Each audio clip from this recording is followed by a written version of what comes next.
ఉమ్మడి మెదక్ జిల్లాలో ఈరోజు ప్రధాన వార్తలు ఈ విధంగా ఉన్నాయి. మాజీ మంత్రి హరీష్ రావు ఈరోజు మెదక్లో పర్యటించారు. సిఎస్ఐ చర్చికి సంబంధించిన శతవసంతాల వేడుకల్లో ఆయన పాల్గొన్నారు. ఈ సందర్భంగా క్రిస్టియన్ సోదరులకు ఆయన క్రిస్మస్ శుభాకాంక్షలు తెలిపి కేక్ కట్ చేసి వాళ్లతో కలిసి వేడుకల్లో పాల్గొన్నారు. అనంతరం మెదక్ కలెక్టరేట్ ఎదుట సమ్మె చేస్తున్నటువంటి సర్వశిక్ష అభియాన్కు సంబంధించిన ఉద్యోగుల శిబిరాన్ని సందర్శించి వారిని ఉద్దేశించి ప్రసంగించారు. ఎన్నికల కంటే ముందు రేవంత్ రెడ్డి ఇచ్చిన హామీ ప్రకారం వాళ్లకు సర్వీసుల్ని రెగ్యులరైజ్ చేయాలని చెప్పి ఆయన డిమాండ్ చేశారు. అనంతరం బీఆర్ఎస్ పార్టీ కార్యాలయంలో జరిగినటువంటి మీడియా సమావేశంలో ఆయన పాల్గొని రేవంత్ రెడ్డి ప్రభుత్వంపై తీవ్రస్థాయిలో ధ్వజమెత్తారు. ముఖ్యంగా 6 గ్యారంటీల అమలు విషయంలో రేవంత్ రెడ్డి పూర్తిగా చేతులెత్తేశారని చెప్పారు.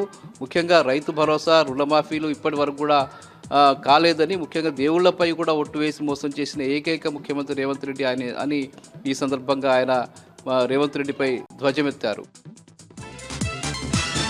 ఇక సంగారెడ్డి జిల్లా కేంద్రంలో ఈరోజు మాజీ ఎమ్మెల్యే క్రాంతి కిరణ్ కలెక్టరేట్ ఎదుట సమ్మె చేస్తున్నటువంటి సర్వశిక్ష అభియాన్కి సంబంధించిన ఉద్యోగుల శిబిరాన్ని సందర్శించి వాళ్ళకు మద్దతు ప్రకటించారు. అట్లాగే ఇక ఆందోళన మండలం జోగిపేటకు సంబంధించి జోగిపేటలో ఎక్సైజ్ కార్యాలయం ఎదుట మహిళలు గ్రామస్తులంతా కూడా పెద్ద ఎత్తున ధర్నా చేసినటువంటి పరిస్థితి. గ్రామాల్లో బెల్ట్ షాపులు ఎత్తివేయాలని చెప్పి వాళ్ళు డిమాండ్ చేస్తూ పెద్ద ఎత్తున ధర్నా చేశారు.